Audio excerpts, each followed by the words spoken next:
खुलुमबाय स्टुडियाव दं आं राजीव बसुमतारी। बीजेपीआ जाबाय जोंनि बिग ब्रादार।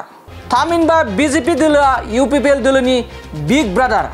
आरो बे बाथ्राखौ जों बुङाखै, बे बाथ्राखौ बुंदों बिटिआरनि सासे गोख्रों मावफुं सोद्रोमा।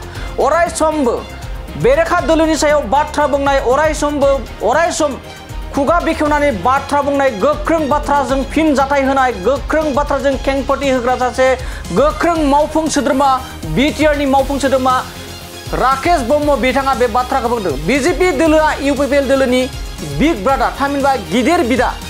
बीजेपी दोलोआ जाबाय इउपिपिएलनि गिदिर बिदा। बे बाथ्राखौ बुंदों बिटिआरनि सासे गोख्रों मावफुं सोद्रोमा राकेश ब्रह्म बिथाङा।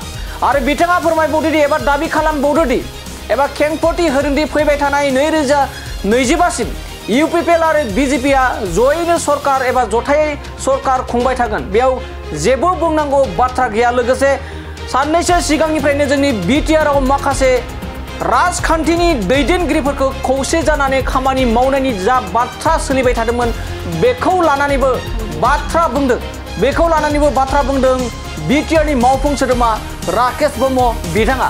आरो बिथाङा फोरमायबावदोंदि फैबाय थानाय 2025 मायथाइनि गेजेराव जा बिसायख'थि जानो थांगासिनो दं आरो बे बिसायख'थियाव गासै 40 बियाबनि गेजेरावनो 35 बियाबखौ लानानै देरहानो थाखाय जों दिनै खामानि मावबाय थादों होननानै बिथाङा दाबि दैखांदों। बिथां राकेश ब्रह्म बिथाङा। आरो बे दिनैनि बे हाबाफारियानो जाहैबाय कालिंदुवार बियाबाव जा उदालगुरि जिल्ला एबा भेरगाव जिल्लानि सिङाव जा कालिंदुवार बियाब दं, बे कालिंदुवार बियाबाव खमैबो गुबुन गुबुन राजखान्थि दोलोनि जेरै बीजेपी दोलो, बिपिएफ दोलो, कंग्रेस दोलो, गुबुन गुबुन राजखान्थिनि मददगिरि हेफाजाबगिरिफोरा दिनै गुबुन गुबुन राजखान्थि दोलोखौ नागारनानै प्रमद बर'नि दैदेननाय इउपिपिएल राजखान्थि दोलोआव जगदान जाफैदों। नोंथांमोना जेराव जोंनि डिसप्लेनि गेजेरजों रोखा नुदों, बेयाव गोबां सोद्रोमाफोरा गुबुन गुबुन राजखान्थिखौ नागारनानै इउपिपिएल दोलोआव जगदान जाफैदों। आरो बे जगदान हाबाफारियावनो कालिंदुवार बियाबनि एमसिएलए दिलीप बर' बिथाङा बे हाबाफारियाव बाहागो लादों। आरो बिथांजों लोगोसे बिटिआरनि मावफुं सोद्रोमा राकेश ब्रह्म बिथाङा बाहागो लादों। आरो बे बाहागो लानायावनो राकेश ब्रह्म बिथां, थामहिनबा बिटिआरनि मावफुं सोद्रोमा राकेश ब्रह्म बिथाङा बेफोरबायदि गोबां मानि बाथ्राखौ फोरमायदों। आरो बीजेपी दोलोआ दि इउपिपिएल दोलोनि बिग ब्रादार, बे बाथ्राखौ बुंदों बिथां राकेश ब्रह्म बिथाङा। लोगोसे फैबाय थानाय समाव जाबायदि 2025 मायथाइयाव 40 बियाबनि गेजेराव 30 बियाबावनो देरहानो थाखाय खामानि मावगासिनो दं, बे बाथ्राखौबो बुंदों। लोगोसे फैबाय थानाय साननैसोनि उनावनो बिटिसिआव एबा थामहिनबा बिटिआर ओनसोलाव 1 लाखनिबो बांसिन गुबुन गुबुन राजखान्थि दोलो, थामहिनबा बीजेपीनिफ्रायबो, बिपिएफनिफ्रायबो, कंग्रेस दोलोनिफ्राय आरो गुबुन गुबुन राजखान्थि दोलोनिफ्राय 1 लाखनिबो बांसिन इउपिपिएल दोलोआव जगदान जाफैगोनखौ फोरमायदों। लोगोसे बे समाव हाग्रामा महिलारि जाबायदि खौसेथिनि बाथ्रा बुंनाय आरो हाग्रामा महिलारिनि बिपिएफ दोलोनि दैदेननाय एबा बिपिएफ दोलोनि सायाव गोबां मानि बाथ्रा बुंनायखौबो बे समाव नुनो मोननाय जादों। दानिया फैदो बिदिब्ला बिटिआरनि जा गोख्रों मावफुं सोद्रोमा राकेश ब्रह्म बिथाङा फैबाय थानाय राजखान्थिखौ लानानै, फैबाय थानाय जाबायदि बिसायख'थिखौ लानानै आरो दा जाबायदि सरकार दानायाव एबा बायनायनि बाथ्रासो ओंखारबाय थादों, बेखौ लानानै राकेश ब्रह्म बिथाङा मा फोरमायदो जों आबुङै बिथांनिफ्राय मिथिना लानि। बीजेपीआ जोंनि बिग ब्रादार आरो फैगौ समाव बीजेपीजों जों एखेलेगैनो फैगौ 2025सिमहालागै एखेलेगे सरकार खालामगोन। जोङो बे जों सिद्धान्तखा। मानगोनां प्रमद बर'नि जि मोनसे गोदान बिटिआर बानायनायनि जि सिमां, बेखौ मानसिफ्रा दिनैनि दिनाव एक्सेप्ट खालामदों। आरो डिसेम्बर मासनि आगोल अर्थात अक्ट'बरनि 30 तारिखहालागै 1 लाख गोदानै गुबुन दोलोनि जि माने इउपिपिएल दोलोआव मेम्बारशिप खालामनायनि हाबाफारि सोलिगासिनो दं। आरो दिनै कालिंदुवार समस्थियाव दिनै 500निबो बारा जोंनि बिखेककरि आदिबासि समाजनिफ्राय आरो बिपिएफ दोलोनिफ्राय इउपिपिएल दोलोखौ मोजां मोननानै बेवहाय दिनै जगदान जाफैदों। दिनै जिहेतु बुंगासिनो दङ इउपिपिएल आरो बिपिएफजों खौसे जानायनि लामायाव, नाथाय बिपिएफनिफ्राय इउपिपिएलसो फैदों। मानि जोङो इउपिपिएल दोलोखौ जों आगोलावनो होदों, जों मोनसे गोदान समाज बानायनो नागिरदों। आरो बे मोनसे गिदिर मथ'।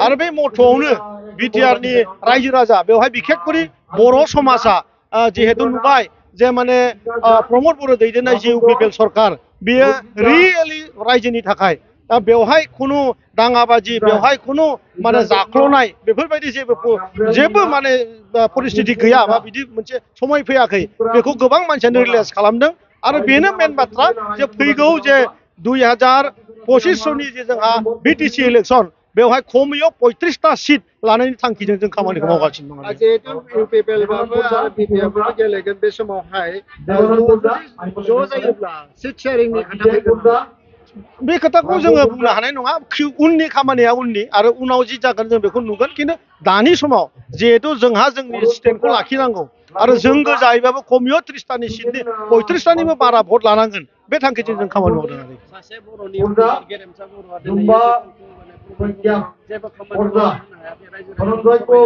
बेबायदि सिखावफोर बहुद दङ सोर सासे गेरेमसा बेयाव दाखायत दं जिनाहारि खालामग्रा सुबुंफोर दं सोर गेरेमसा जों बेखौ सिनाया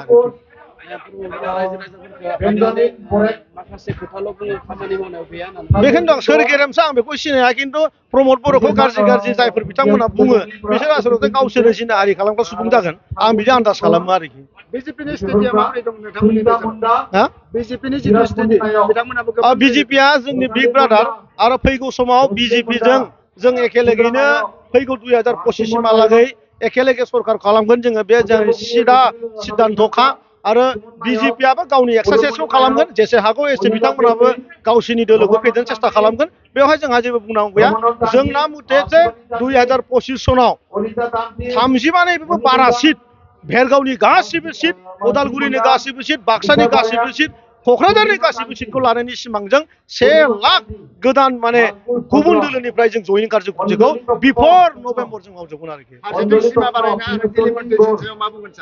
बेथ' जागासिनो continue process day to day progress दाख्लैसो नोंथांमोना नुबाय जे जोंनि जे धेमाजि डिस्ट्रिक्टनि सनितपुरनि जे डे टु डे प्रग्रेस दाख्लैसो नोंथांमोना नुबाय जे जोंनि जे धेमाजि डिस्ट्रिक्टनि सनितपुरनि जिखिनि हाबनांगौमोन अलरेडि कमप्लिट आरो बावैनो जोंनाव जे माने 60टा समष्टिनि जिखिनि खामानि सोलिगासिनो दङ बे खामानियाबो बहुत प्रग्रेसआव दङ केबिनेटआव उत्थापन जागोन राज्य सभायाव फैनाय लोगो बिलआ पास जागोन आरो बिराद थाबैनो बेबो जानो थांगासिनो दङ